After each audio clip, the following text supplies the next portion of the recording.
जाकर बोलता है कि सूर्य जो है कि 7 घोड़ों पर चढ़ करके आ रहा है, सूर्य जो है कि देवता है, सूर्य जो है कि देने वाला है।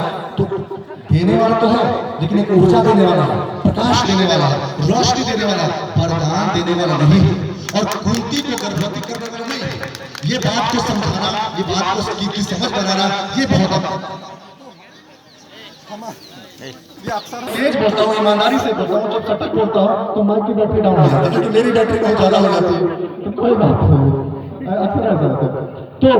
तो बात मैं कह रहा था इस व्यवहार की, यदि हम शिक्षित हैं, यदि विज्ञान पढ़ते हैं, यदि हम यथार्थ से ताल्लुकात रखते हैं, तो फिर हम अवैज्ञानिक व्यवहार क्यों करते हैं, अव्यवहारिक क्यों बन जाते हैं। हम सूर्य को चमकता हुआ देखते हैं, ये जानते हैं कि वो तारा है, फिर हम उसके बारे में दूसरी बातें क्यों कर लेते हैं। हमारा रोष बस इतना ही है, और शिक्षा को लेकर के हमारी सोच बस इतना ही है कि जो पढ़ो उसको समझ के पढ़ो और उस पर अडिग रहो, तब पढ़ने का कोई मतलब है, वरना तो पढ़ो ही नहीं, अनपढ़ ही रहो। जो फिर अनपढ़ लोग को जो बताया जाता है फिर वो मानते हैं, फिर ये अच्छा रहेगा। तो बात ये रही शिक्षा की।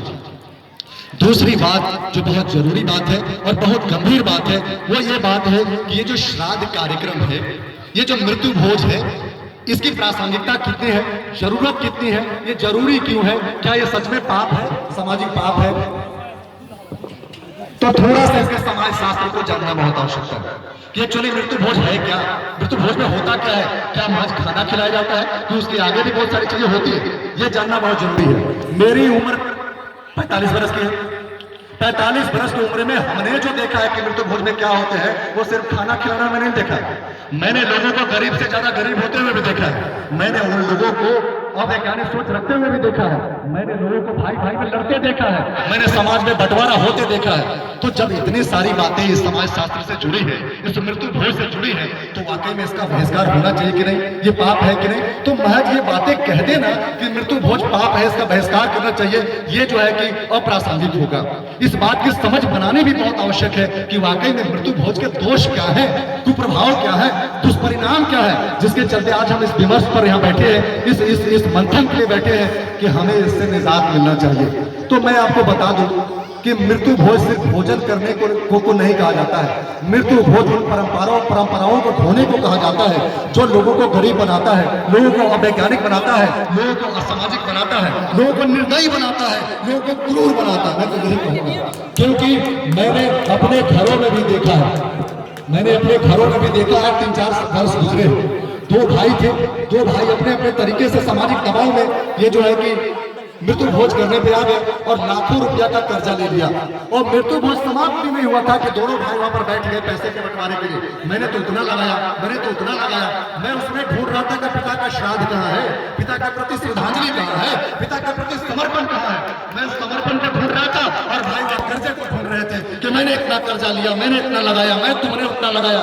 अब जब बात लगाने की ही थी कि हमने इतना पैसा लगाया, उतना पैसा लगाया, तो उसमें श्रद्धांजलि कहाँ था, पिता के प्रति सम्मान कहाँ था, पिता के प्रति आदर कहाँ था, पिता से जुड़ाव कहाँ था, और पिता के विरासत को बचाने की चाह कहाँ थी। यही बात मुझे पीड़ा पहुंचाती है।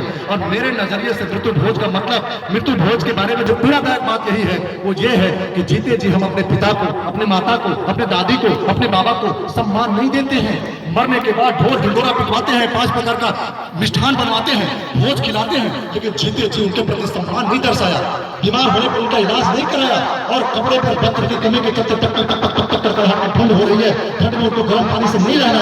इन बातों की कमी में देखता हूँ अपने समाज में, अपने लोगों की सोच में अंतर देखता हूँ कि बात तो बड़ी बड़ी करते हैं, बात तो बड़े मंचों से बड़ी बड़ी करते हैं, लेकिन जब बात व्यवहारिक आ जाती है, बात जब व्यवहारिकता की आ जाती है, बात जब अनुकरण की आ जाती है, बात जब सामाजिकता पर आ जाती है, तो तुम वहीं पहुंच जाते हैं जहाँ सबक में शुरुआत की थी, जहाँ से हमारे समाज ने इन आडम्बरों को उड़ना शुरू किया था। तो मैं इतना कहना चाहता हूँ कि इस व्यवस्था से हमारी बुराई जुड़ी हुई है, इस व्यवस्था से कुछ कुप्रभाव जुड़ा है, दुष्परिणाम जुड़ा है, कई प्रकार के दबाव जुड़े हैं। इन्हीं वजहों से मैं कहना चाहता हूं कि ये जो श्राद्ध का कार्यक्रम है, श्राद्ध का कार्यक्रम सम्मान तक सीमित होना चाहिए। मृत्यु भोज का कार्यक्रम अपने बुजुर्गों के प्रति श्रद्धा से जुड़ा होना चाहिए, उनकी विरासत को बचाने से प्रारंभ होना चाहिए और बचाने तक ही खत्म होना चाहिए। यदि हमारे मन में ऐसी कोई लालसा नहीं है कि हमारे पिता ने, हमारे दादा ने बहुत मेहनत किया था, खून पसीना करके हमको पढ़ाया था, और यदि हम फिर वही मृत्यु भोज करें, फिर वही हम जो पिंडदान करें, फिर जो हम वही बचिया का कुछ पकड़ के पीछे पीछे घूमे, फिर उनके अस्थियों को ले जाकर के बनारस गंगा में घुमाए, तो फिर क्या पढ़ने में, क्या समझने में और क्या सम्मान होगा। नरेश सर से मैं बहुत ताल्लुकात रखता हूँ।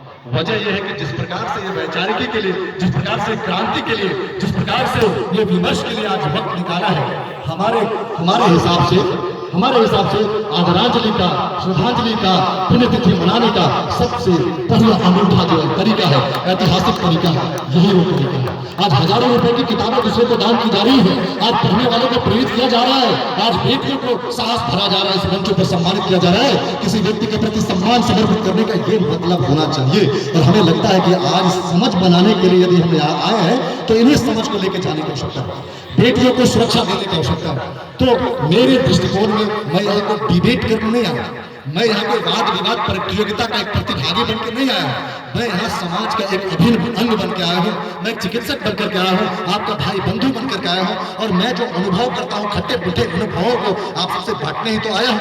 इसलिए मेरे जो अनुभव रहे हैं मृत्यु भोज को लेकर के वो कटुए रहे हैं, कड़े रहे हैं और कुप्रभावों से जुड़े रहे हैं। इसलिए सभी व्यक्ति सम्मान के यहाँ पात्र हैं, सभी व्यक्ति हमारे अपने हैं, सभी समाज का अभिन्न अंग है। सभी को इस बात की समझ यहाँ से लेके जानी चाहिए कि जो परंपराओं में जो बुराइयां हैं उसको यहाँ पर छोड़ देनी चाहिए।